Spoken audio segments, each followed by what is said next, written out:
ॐ ॐ मरुत्वन्तं हवामहे इंद्रं सोमपीतये सजुः गणेन तंपतु।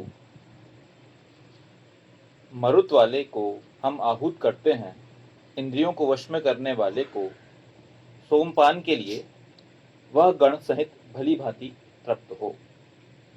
यह ऋग्वेद के प्रथम मंडल के 23वें सूक्त का 7वां मंत्र लिया गया। इस मंत्र का देवता अर्थात दिव्य विषय इंद्रो मरुत्वान है, अर्थात इंद्र और मरुत। इस मंत्र का छंद बाकी पिछले मंत्रों की तरह ही गायत्री छंद है तथा स्वर षड्ज है। इस मंत्र में सबसे पहली जो बात स्टार्टिंग का जो शब्द है वो है मरुत, और मरुत के साथ बात की गई है इंद्र की। तो पहले हम देखेंगे इसका पहला फुटनोट। मरुत वाले को हम आहूत करते हैं। मरुत्वंतम हवा हम व महे। मरुत से तात्पर्य यहाँ वायु के समान अस्थिर चंचल चित्त वाले और मरने मारने पर उतारू रहने वाले व्यक्तियों से है। ईशान परब्रह्म परमात्मा यहाँ उन्हें भी अपनी ओर आहूत करता है। वे भी अपनी विशेषताओं का उपयोग ईशान की उपासना करते हुए मानवहित, जनहित और विश्वहित हेतु कर सकते हैं। सृष्टि में पाए जाने वाले समस्त मानवों में कोई भी मनुष्य ऐसा नहीं है जो अपने अंदर पाई जाने वाली प्रतिभाओं, विशेषताओं का उपयोग मानवहित, जनहित, विश्वहित हेतु ना कर सके। अतः वेद में विभिन्न वेद मंत्रों में भिन्न भिन्न विशेषताएं रखने वाले लोगों को ईशान अपनी ओर पुकारता है। तो ये है अपना ये फुटनोट मरुत से। यहाँ पे मरुत वाले को हम आहूत करते हैं।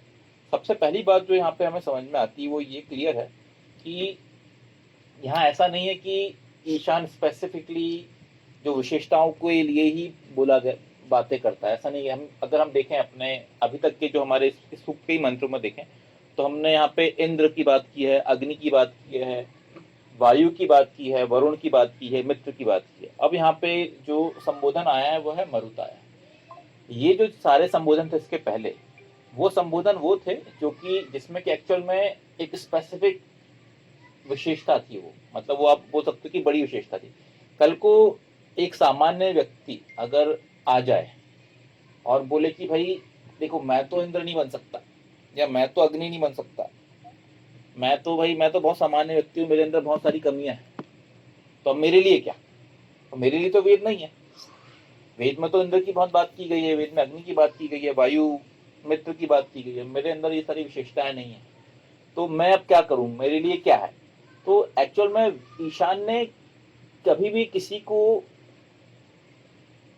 हर किसी के लिए मतलब कुछ ना कुछ है। यहाँ पे वेद में सिर्फ वेद टाइप कास्ट नहीं है। टाइप कास्ट नहीं मतलब किसी स्पेसिफिक बात को किसी स्पेसिफिक पर्सन के लिए ही नहीं बोला गया है। वेद सबके लिए क्यों है? क्योंकि वहां पे हर किसी के लिए संबोधन है। जैसे यहाँ पे लास्ट बात जो बोली गई है कि वेद में विभिन्न वेद मंत्रों में भिन्न भिन्न विशेषताएं रखने वाले लोगों को ईशान अपनी ओर पुकारता है, मतलब हर किसी को ईशान संबोधित करता है। तो उसमें यहाँ पे बात आ रही है, वो आ रही है मरुत की। अब मरुत क्या? मरुत बोला गया कि वायु के समान अस्थिर चंचल चित्त वाले और मरने मारने पर उतारू रहने वाले व्यक्तियों से है। अब समाज में अलग अलग किस्म के लोग पाए जाते हैं। उसमें से एक जो किस्म है, जो कि सबसे आज के कलयुग में सबसे ज्यादा कॉमन जो किस्म है, वो है मरुत। क्योंकि प्रॉब्लम क्या है, जो असहिष्णुता है या जो इनटॉलरेंस है, जो हम आजकल क्या हो गया, आजकल हम लोग इनटॉलरेंस हो गए।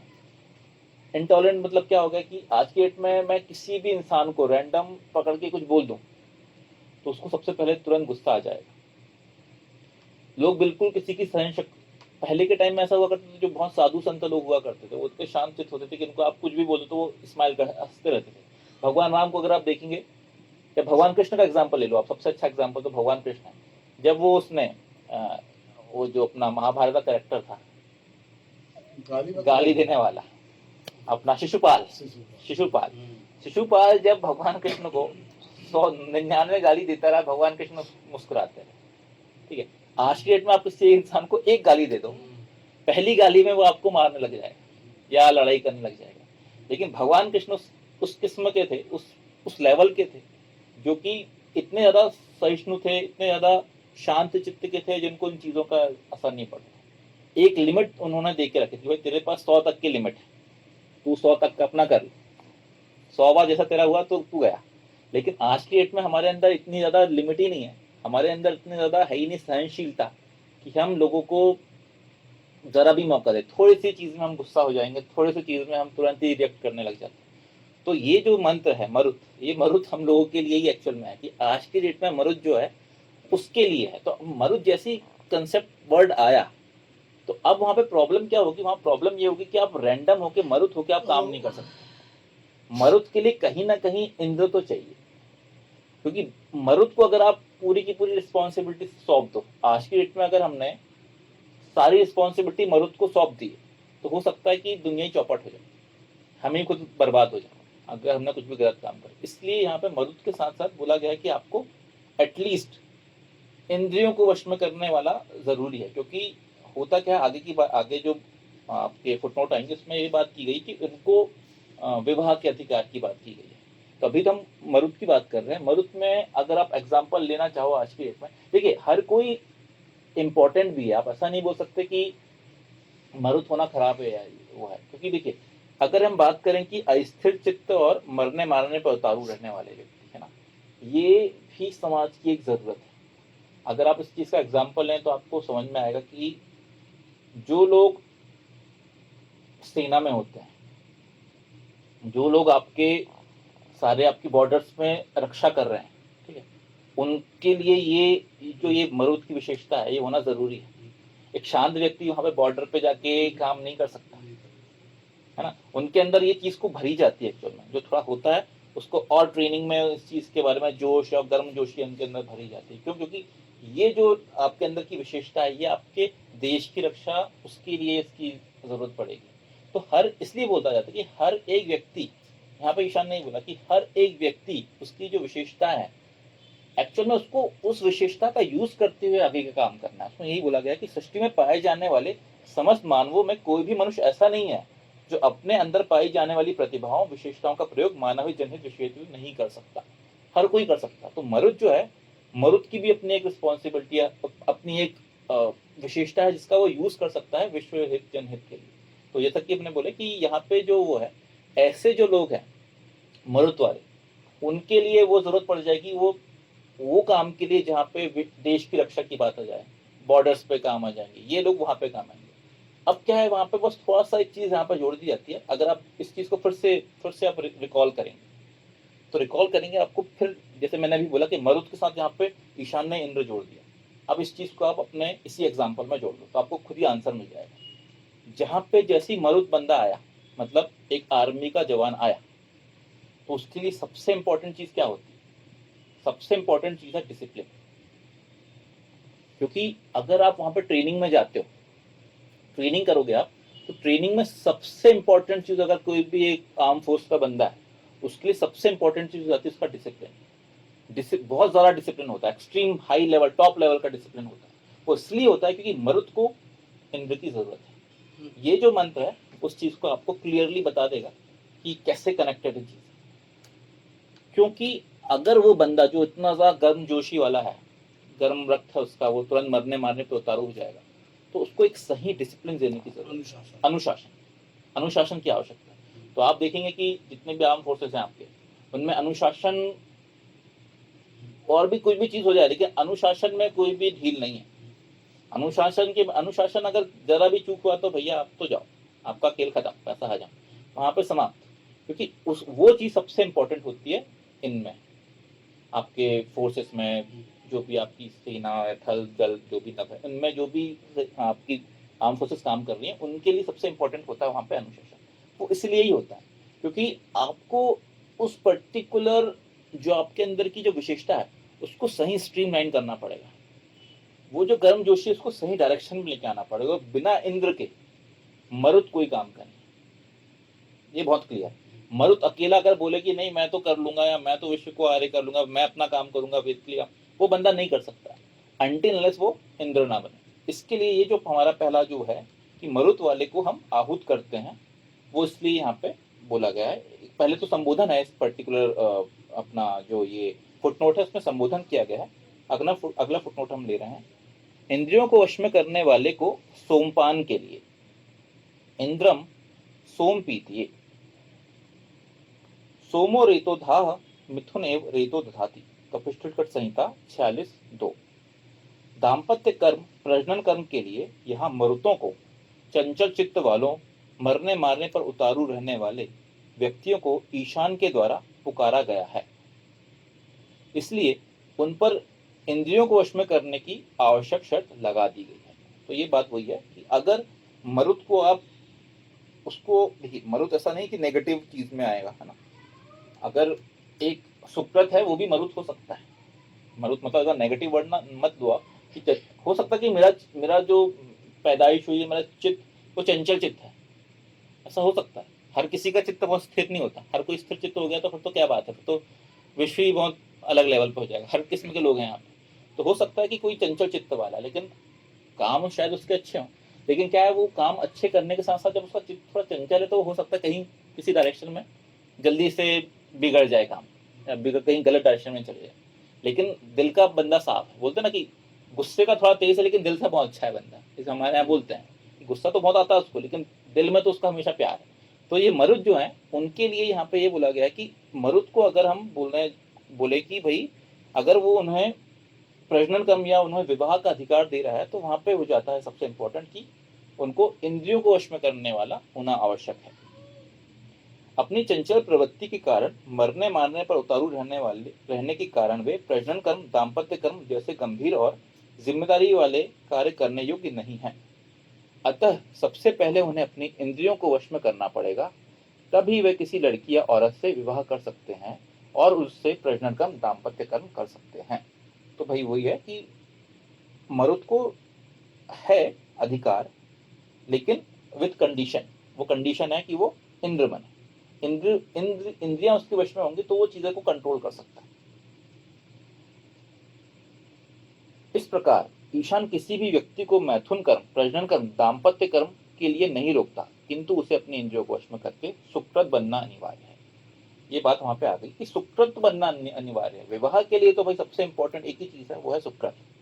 तो आप सुकृत बनिए, और सुकृत बनने के लिए आपको, अगर आप सुकृत बनेंगे तो ऑटोमेटिकली आपकी इंद्रिया आपके वश में वाला काम करोगे। बिना इंद्रियों को वश में करे आप सुकृत नहीं बन सकते, क्योंकि अगर आपको अपने बारे में ही नहीं पता, इंद्रिया मतलब क्या, इंद्रिया मतलब आपकी इंद्रिया, इंसान की इंद्रिया होती।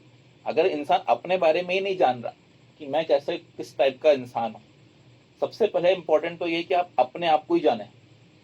कुछ भी काम करने से पहले अपने दूसरे के बारे में जज करने से पहले सबसे पहले अपने आप को जज करना चाहिए हमें कि मैं किस किस्म का इंसान हूँ, मेरी क्या विशेषताएं या मेरी क्या कमजोरियां हैं या मेरी क्या अच्छाई है।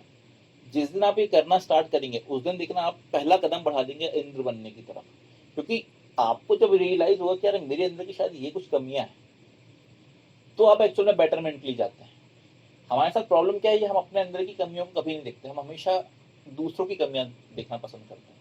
हमें लगता है कि यार इसके अंदर ही कमी, इसके अंदर ही कमी, इसके अंदर ही कमी, इसके अंदर ही कमी। हम ये हमेशा दूसरों पे देखेंगे यार ये तो, यार इससे ये तो, उसके अंदर ये दिक्कत है, इसके अंदर ये प्रॉब्लम है। कब हम ये क्यों नहीं सोचते कि हमारे अंदर क्या कमी है। सबसे पहले हमें दूसरों पे क्वेश्चन करने से पहले खुद पे क्वेश्चन करना चाहिए कि मेरे अंदर क्या कमी है। कि जिस दिन आप ये रियलाइज करेंगे कि मेरे अंदर की क्या कमी है, तभी आप क्या करेंगे, तब आप इंद्र बनने की तरफ जाएंगे। क्योंकि आप उन कमियों को फिर एड्रेस करना स्टार्ट करेंगे, उनको क्या है आप धीरे धीरे सॉल्व करने की कोशिश करेंगे। जैसे जैसे आप सॉल्व करते जाएंगे वैसे वैसे आप इंद्र बनेंगे। और इंद्र आप एक बार इंद्र बन गए आप, तो देखेंगे आप ऑटोमेटिकली सारी प्रॉब्लम्स का खुद ही सॉल्यूशन मिलता जाएगा, क्योंकि आपको पता है कि कहाँ पे आपको कंट्रोल करना है। इंद्र मतलब क्या, कंट्रोल। इंद्रियां अगर आपके कंट्रोल में है तो आप अलग अलग परिस्थितियां आएंगी आपके लाइफ में, आप हर परिस्थिति को सही तरीके से डील कर सकते हैं। क्योंकि इंपॉर्टेंट क्या होता है, लाइफ में अलग अलग परिस्थितियां आएंगी, आपको एक जैसी लाइफ नहीं चलती। कभी अच्छा आएगा, कभी खुशी होगी, कभी गम आएगा, दुख तो आएगा, कुछ तो भी आएगा। हमेशा प्रॉब्लम्स अलग अलग टाइप की आती है। एक इंद्र वो होता है जो कि उस परेशानियां खुशी में भी, कई बार क्या होता है कुछ लोगों को इतनी ज्यादा खुशी हो जाती है कि खुशी के कारण भी कुछ प्रॉब्लम हो जाती है। बहुत ज्यादा खुश हो गए भाई, खुशी के कारण ही बीपी हो, हाई लो हो गया, ऐसा हो गया। तो आपको अपने आप में कंट्रोल बहुत होना आवश्यक है। आज की डेट में जो हमारे आजकल हम बोलते हैं कि लाइफस्टाइल डिसीजेस, ये बहुत कॉमन वर्ड आजकल हम लोग, अगर आप थोड़ा सा भी पढ़ेंगे या सुनेंगे तो आपको सुनने में मिलेगा कि लाइफस्टाइल डिसीजेस। ये लाइफस्टाइल डिसीजेस मतलब क्या? लाइफ स्टाइल से जुड़ी हुई बीमारियां। मतलब क्या? मतलब आपका शुगर, आपका बीपी, इनको बोला जाता है लाइफस्टाइल डिसीजेस। मतलब क्या कि आपकी जो लाइफस्टाइल है, लाइफस्टाइल के कारण ये सब परेशानियां होती हैं, ये सब बीमारियां होती हैं। तो क्या होगा, ये सब क्या है, ये क्यों है? ये है कि आप इंद्र नहीं, इंद्रियों के कारण ये लाइफस्टाइल डिसीजेस है। इंद्रिय अगर आपके वश में हो जाए, देखिए अगर आपने अपने इंद्रियों को कंट्रोल में कर लिए कि यार मेरे को शुगर कंजम्पशन को मैं थोड़ा सा कम करूंगा, मतलब मैंने अपने इंद्रियों को वश में किया कि यार मीठा थोड़ा सा कम करना चाहिए। अगर मैंने इंद्रियों को वश में करते हुए मीठा को थोड़ा सा कंट्रोल किया तो ऑटोमेटिकली मेरा शुगर लेवल कंट्रोल हो जाएगा। लेकिन प्रॉब्लम क्या है कि हम इंद्र नहीं है। और इंद्र नहीं है, आज की डेट में इंडिया में 80-90% लोग मतलब आ रहा है कि इतना एक्सपोनेंशियली बढ़ रहा है लाइफस्टाइल डिसीजेस, शुगर और बीपी। ये रीजन यही है क्योंकि हम लोग इंद्र नहीं है। इंद्र जिस दिन हम बनने लग जाएंगे उस दिन ऑटोमेटिकली ये जो ग्राफ है ना ऑटोमेटिकली नीचे आना है, क्योंकि हम अपने आप पे कंट्रोल कर पाएंगे। तो हमें इंपॉर्टेंट ये है कि हमें इंद्र बनना बहुत जरूरी है। और इंद्र बनने के लिए सबसे पहले हम अपने आप को समझें तो कि हमारे अंदर की क्या कमियां हैं। दूसरों की कमियां देखने से पहले हम पहले खुद की कमियां देखें। तो वापस से हम इसमें आते हैं कि जो यहाँ पे जो बात की गई है वो यही बोला गया है कि मरुत को अगर बोला गया है कि तुम्हें विवाह कर सकते हो, अगर ईशान यहाँ बोल रहे हैं कि चलो तुम्हें इस चीज का आप विवाह करने से रोका नहीं जा रहा, विवाह कर सकते हो, तो वहां ये बात आ गई कि आपको इंद्रियों को अपने वश में करना पड़ेगा। क्योंकि आपका चंचल मन अगर होगा तो हो सकता है कई बार आप अपनी वाइफ से, अपनी औरत से, अपनी पत्नी से वैसा व्यवहार ना कर पाओगे। बार होता है कि गर्म गुस्से के कारण हम अपने पत्नी से ही गलत तरीके से व्यवहार कर जाए। तो वो गुस्सा कंट्रोल, वो सब चीजें, इसलिए आपको इंद्रियों को वश में करने वाला होना आवश्यक है। जो अंतिम फुटनोट है 17वां, वो है वह गण सहित भली भांति तृप्त हो, सजूह गणेन त्रंपतु। वह अपने गणों, सहयोगियों, अधीनस्थों को भी यह अनिवार्य योग्यता अपने अंदर उत्पन्न करने हेतु प्रेरित करे। वे भी अपनी इंद्रियों को वश में करते हुए सत्कर्म करें तथा सुप्रत होकर अपनी पसंद की लड़की के साथ विवाह कर मैथुन कर्म, प्रजनन कर्म, दाम्पत्य कर्म करें तथा भली भांति तृप्त हो। यहाँ पे बात वो ये लिया गई कि आपकी, देखिए जो विवाह है वो सीधा सा कंसेप्ट है कि ये एक बायोलॉजिकल नीड भी है। अगर एक पुरुष है तो पुरुष को नीड है स्त्री की, स्त्री है तो स्त्री को नीड है पुरुष। तो ईशान ने ये तो ऑटोमेटिकली आपके अंदर ये जो आपका आपके अंदर का जो ये वो है, क्या बोलते हैं उसको, क्या बोला जाना चाहिए कि स्वाभाविक मांग है, वो आपके अंदर स्वभाव है, वो तो ऑटोमेटिकली ईशान ने बना के दिया है। इसमें ऐसा नहीं है कि ये स्पेसिफिकली यहाँ आके हमें ये भावना आती है, ऐसा नहीं है, वो स्वाभाविक है।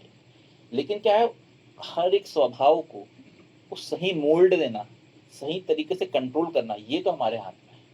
जो चीज हमारे हाथ में नहीं है वो तो ईशान ने दिया है।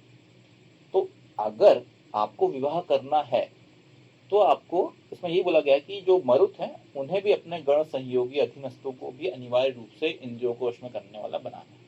और अगर आप वो बनाते हैं तो आप अपने जो जीवन में जो भी आपका तृतीय पुरुषार्थ है, आपके अंदर जो आपको प्रजनन कर्म है, आप विवाह करके वो सब चीजें करके अपने आप को सेटिस्फाइड कर सकते हैं, सेटिस्फाइड महसूस कर सकते हैं। वही यहाँ पे वही बोला गया है कि काम सेक्स मानव जीवन का तृतीय पुरुषार्थ हर व्यक्ति के लिए है, इसलिए सृष्टि की व्यवस्था में काम को भली भांति महत्व दिया गया है।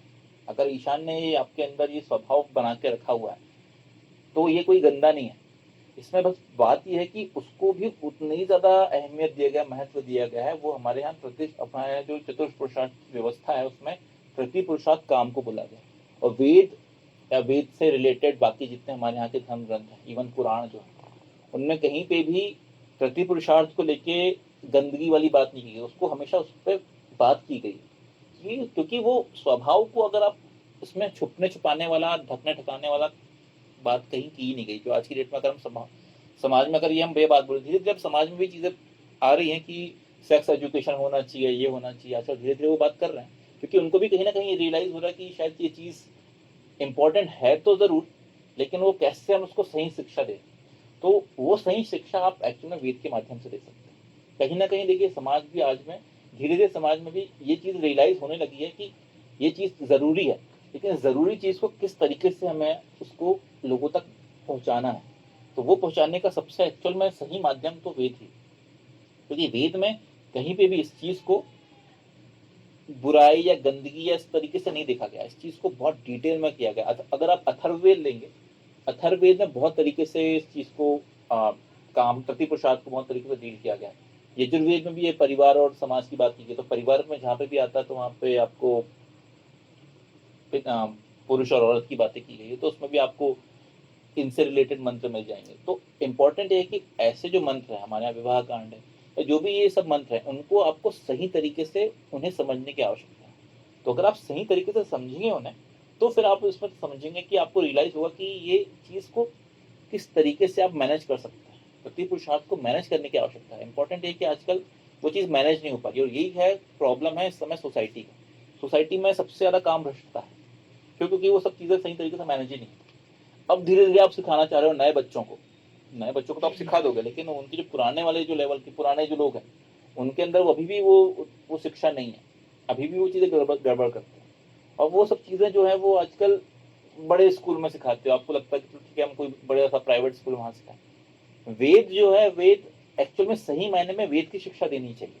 अगर आप वेद की शिक्षा दे रहे हैं अपने स्कूलों में, वेद मंत्रों को पढ़ के उन्हें सिखा रहे हैं, सही तरीके से समझा रहे हैं आज की जनरेशन को, आज के कॉन्टेक्स्ट पे, तो आप समझेंगे, आप देखेंगे कि वो जो जनरेशन बड़ी होगी वो सही मायने में एक अच्छी जनरेशन होगी, जिसको सारी अच्छाइयाँ बुराइयाँ सब चीज़ें वो कंट्रोल में रहेंगी। वो इंद्र बनेंगे, वो बनेंगे, उन्हें प्रति पुरुषार्थ के प्रति पूरी चीज़ सही तरीके से क्लियर होंगी, क्योंकि ये सब चीज़ें इंपॉर्टेंट है। आज की डेट में जनरेशन, जो नेक्स्ट जनरेशन है वो अच्छी होनी चाहिए। आपका पहला काम ये रहना चाहिए कि मेरी जो अगली जनरेशन आए वो मुझसे अच्छी हो, पहला तो आपका ये रहना चाहिए। तो वो सब चीज़ें आप तभी कर सकते हैं जो आपके लाइफ में आप वेद को अप्लाई करें। बिना वेद को रखे आप ये सोचोगे कि मैं कुछ और करना, अलग से कुछ करना चाहता हूँ या कुछ करूंगा, तो आप कहीं ना किसी चीज में आपसे चूक हो जाएगी। तो आपको वो इंपॉर्टेंट है। इसलिए सृष्टि की व्यवस्था में काम को भली भांति महत्व प्राप्त है। कामस्तग्रे समवर्तताधि मनसो रेतः प्रथमम सदासीत। वह काम प्रत्येक पहले सम्यक रूपेण विद्यमान था, मन पर अधिकार रखने वाला, जो कि प्रथम वीर्य था। ऋग्वेद 10वां मंडल 128वां सूक्त नासदी सूक्त है। इसका मंत्र 4 है। कामस्तदग्रे संवर्ताधि मनसो रेतः प्रथम सदासीत। सह काम कामेन बृहता संयोनि रायस्पोषम यजमानाय धीहि। वह काम पहले सम्यक रूपेण विद्यमान था, मन पर अधिकार रखने वाला, जो कि प्रथम वीर्य था। वह काम ऐसे काम के द्वारा जो विशाल है, योनि वाला है, धनों के पोषण को यज्ञ करने वाले के लिए धारण करो। अथर्ववेद 19वां कांड 52वां सूक्त, ये काम सूक्त है, उसका पहला मंत्र है। तो जो हमने बात की कि ये सारे जो मंत्र हैं, इनको सही तरीके से प्रेजेंट करने के लिए, आज की डेट में प्रेजेंट करने की आवश्यकता है। तो ये जो पूरा मंत्र था, उसमें जो इम्पोर्टेंट बात बताई गई, जो डील किया गया, वो है, तो सबसे पहले मरुत था। मरुत के लिए कंडीशन जोड़ दी गई है इंद्र की, और इंद्र के बाद यहाँ बोल दिया गया कि अगर मरुत विवाह करना चाहता है तो उसको इंद्रियों को वश में करने वाला होना चाहिए।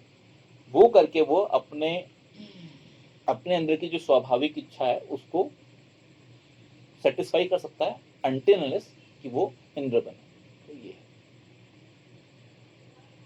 मरुत वाले को हम आहूत करते हैं, इंद्रियों को वश में करने वाले को सोमपान के लिए वह गण सहित भली भांति तृप्त हो।